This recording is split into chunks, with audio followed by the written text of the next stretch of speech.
Welcome to the deep dive. Today we're going to be taking a look at some IELTS prep material, and Interesting. yeah, I have to admit, when you first sent it over, I kind of raised an eyebrow, like IELTS. Right. But it's actually, once I dug into it, it's really fascinating stuff, all about food and agriculture. Yeah. And it's way more than just exam prep. Like, the stuff it's got me thinking differently about what I'm putting on my plate. And Right. and I bet it'll do the same for our listeners too, whether they're big foodies or into sustainability or just, curious about the world. Well, and what I think is so fascinating about this is that, the material, even though it's focused on, helping people communicate for the IELTS exam, Yeah. it really kind of inadvertently reveals a lot about our current food system, like both the good and the bad. Yeah. It's kind of it's a great springboard for a deep dive. I agree. So, okay, let's jump into it. Let's start with this whole monoculture thing that I'm reading about here. I mean, it's way more widespread than I realized. Basically, we're talking about these huge fields of just one crop, Right. which, maybe that's efficient on some level, but doesn't that, spell trouble for the soil? Yeah. Well, the source definitely highlights the downsides, right? Yeah. Like soil degradation, increased reliance on chemicals. Right. Monoculture is really about short-term yields Yeah. over long-term sustainability. Hmm. It's kind of like, squeezing all the juice out of an orange, but never replenishing it. Eventually, you're left with nothing. Yeah, that's a great analogy, and it makes me wonder, is this why some produce just tastes so bland these days? You know what I mean? Like, is it this lack of variety in the soil that's impacting the flavor?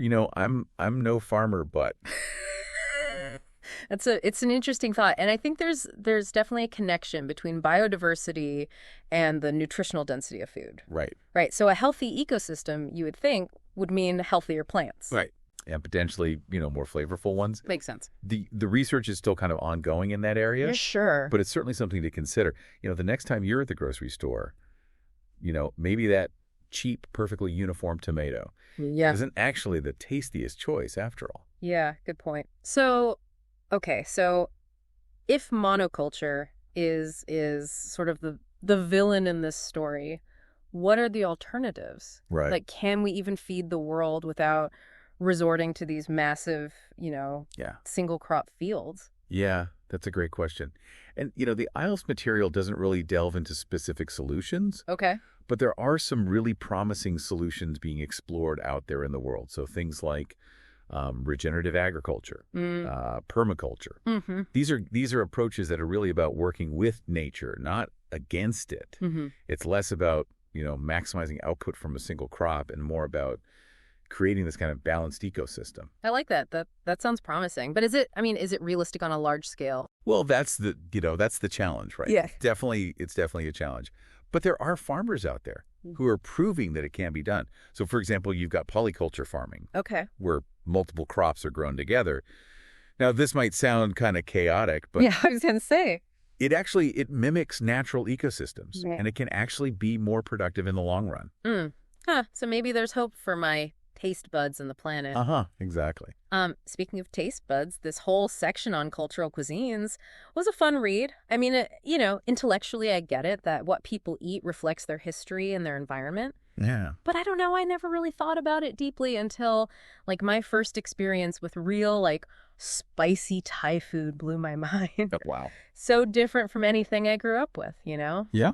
Totally new flavors. Well, and that's a great example of how food can be a gateway to understanding another culture. It is. The IELTS material, it mentions Italian cuisine and its reliance on olive oil, which seems like a pretty simple observation. Yeah. But it speaks volumes about the Mediterranean climate, where olives thrive, right? Totally. So food becomes this story Yeah. about a place and its people. It does, and it makes you realize there's this whole world of flavors out there to discover.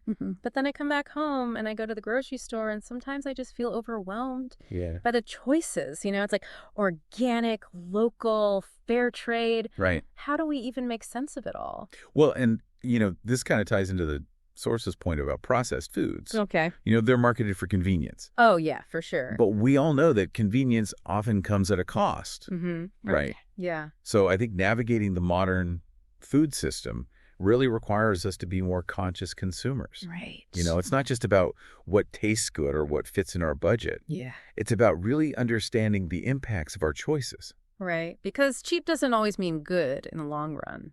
It feels like there's this disconnect between like wanting to eat well and the realities of, Everyday life. Everyday life, exactly. Right. And that actually leads us to another really crucial point here, which is food security. Okay. We see all these headlines about rising food prices. Yeah, all the people struggling to afford just basic groceries. Yeah. And the IELTS material kind of reminds us that making ends meet, which is a phrase they use, it's about more than just money. Right. It's about having access to nutritious, affordable food. Mm-hmm. And that's not a guarantee for everyone, even in a world that's supposedly overflowing with food. Wow. So it's not just about having enough food globally. It's about making sure it gets to the people who need it most. Precisely. The source actually gives us this really stark example. Like imagine a region that's been hit by conflict or a natural disaster. Right. Even if there's plenty of food elsewhere, there's logistical breakdowns or political roadblocks. It can create these localized shortages. Yeah. So food security is a really complex puzzle with a lot of moving pieces. Yeah. It's a sobering thought. It's easy to just think, oh, that's a problem over there, not here. Mm-hmm. But this whole deep dive is really making me realize just how interconnected everything is. And that kind of brings us to a really crucial question. We've talked about how food reflects culture. Yeah. So if that's true, then what does our current food system say about us? Are we prioritizing short-term gain over long-term sustainability? That's something to ponder. Yeah, wouldn't you say? Definitely food for thought. This is already so much more than I expected from some, IELTS prep. Yeah. Okay, so we've talked about monoculture. We've talked about these cultural cuisines. We've kind of touched on food security. Where do we go from here? Let's dig a little deeper into sustainable agriculture. The source mentions it briefly, but there's so much more to unpack there. Like, what does it really mean to farm in a way that doesn't deplete our resources? Right. Are we up for that challenge? Well, the IELTS material doesn't offer specific solutions. Okay. But it does highlight this urgent need for sustainable practices. Right. And that's where things get really interesting. Okay, so beyond the buzzword, what does sustainable agriculture actually look like in practice? I mean, in my head, I'm picturing a small family farm with rolling green hills. Right. But can that model really feed the world? Well, it's not just about idyllic farms, although those are great. Yeah. Sustainable agriculture is more of an approach, a set of principles. Okay. It's about minimizing harm to the environment while still producing enough food. Okay. So think, reducing reliance on chemical fertilizers, protecting water resources, and really promoting biodiversity. Yeah. All things that, monoculture often regards. Right. So it's less about squeezing every last ounce of yield from the land and more about kind of playing the long game. Exactly. Making sure the soil stays healthy for generations to come. Exactly. It's about recognizing that our food system is part of a larger ecosystem, not separate from it. Right. And the IELTS material doesn't really go into a lot of detail here. Okay. But there's some amazing examples of sustainable practices already happening. Like what? So things like crop rotation, cover cropping, no-till farming. Okay. These techniques might sound kind of simple, but they can have a huge impact on soil health and biodiversity. So less industrial farming, more working with nature.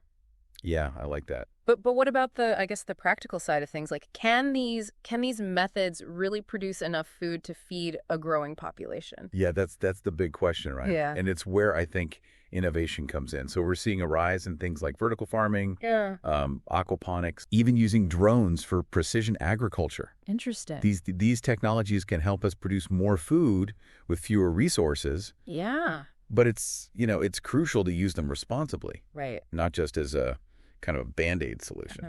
Right. Yeah, technology is cool and all, but I'm also thinking about the social side of things. Mm-hmm. We talked about food security earlier, and it seems like, sustainable agriculture should be part of that conversation too. Absolutely. Right. I mean, sustainable practices aren't just about the environment.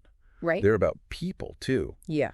If we want a truly equitable food system, it needs to be sustainable and accessible. Right. So that means supporting small farmers, ensuring fair wages for farm workers, and really making sure that everyone has access to nutritious food, no matter their income or location. It feels like we're talking about like a total shift in mindset, not just like tweaking a few farming methods. Yeah, it is a paradigm shift, I think. Yeah. And, the IELTS material kind of hints at this by mentioning, making ends meet. Right. But it goes beyond just like financial security. It's about really rethinking our relationship with food. Yeah. Valuing quality over quantity and recognizing this interconnectedness of the whole system. This deep dive is making me realize just how much I take for granted when I go to the grocery store. Right. It's like there's this whole hidden world behind that like perfectly packaged head of lettuce. Yeah, and that's the thing about food. Yeah. It's so much more than just fuel. It's a story. It's a connection to culture and history and the environment. Yeah. And, the IELTS material, it touches on cultural cuisines. Right. But it doesn't really delve into these deeper implications of our food choices. Yeah. Every purchase we make, every meal we eat, it's a vote for a particular kind of food system. So by choosing, organic or locally sourced produce, I'm not just being trendy, I'm actually supporting a different way of doing things. Exactly. It's about using our consumer power to shape the kind of food future that we want. Right. And it's not just about individual choices either. Right. Yeah. We need systemic change. Yeah.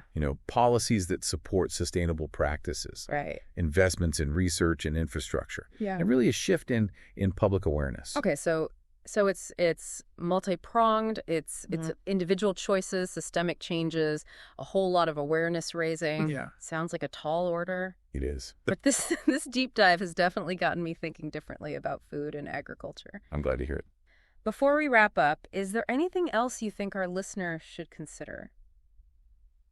I think it's important to remember what we were talking about earlier, with food reflecting culture. Right. If we truly want a sustainable and equitable food system, it's not enough to just like change farming methods or implement new technologies.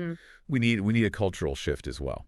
Interesting. Yeah. So it's not just about what we eat, it's about how we think about food. Precisely. Oh. We need to move away from this culture of convenience and disposability and really embrace a more mindful and appreciative approach to food. Okay.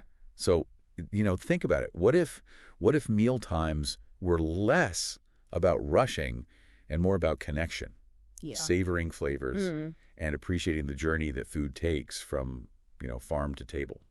Okay, that's a beautiful thought. But honestly, in our fast-paced world, is that even like realistic? I mean, I love a good slow-cooked meal as much as the next person, but who has time for that every day? Yeah.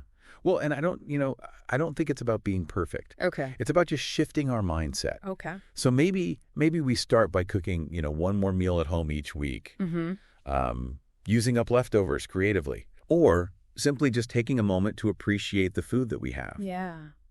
Small changes can add up over time. I like that. Small changes, big impact. Exactly. It's not about, becoming some sort of eco-saint overnight. Right. It's just about taking steps in the right direction. Exactly. This deep dive has definitely been a step in the right direction for me. And for me as well. Good. It's a reminder that food is a powerful lens through which to view the world. It's about so much more than just calories and nutrients. Right. It's about culture and community and sustainability and the future of our planet. Well said. This has been a truly eye-opening deep dive. Yeah, it has. So before we sign off, what's one final thought-provoking question that our listener can ponder? I think going back to that question we posed earlier about food being a reflection of who we are, what will the food of the future tell us about ourselves? Ooh.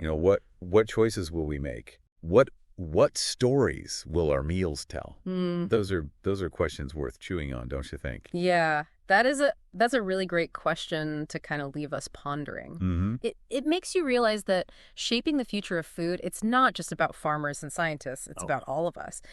But before we get too philosophical, there's one thing we haven't really touched on yet, and that's technology. Yeah. I mean, it feels like every day there's a new article about like vertical farms or lab-grown meat. Yeah. Is that the future we're headed towards? Well, it's certainly, it's part of the equation, right? Yeah. The IELTS material doesn't really focus on technology. Okay. But it's impossible to ignore the role it's playing. Yeah. And I think, these advancements, they really do have the potential to address some pretty big challenges. Okay. Like making food production more efficient, less resource intensive. Right. Imagine urban farms supplying fresh produce right in the heart of cities. Yeah. Or reducing the environmental impact of meat consumption through, lab-grown alternatives. Right. I mean, it's pretty exciting stuff. Okay, I'll bite. What's the catch? There's always a catch, right? Well, you're right to be skeptical. Yeah. Technology is not a magic bullet. Right.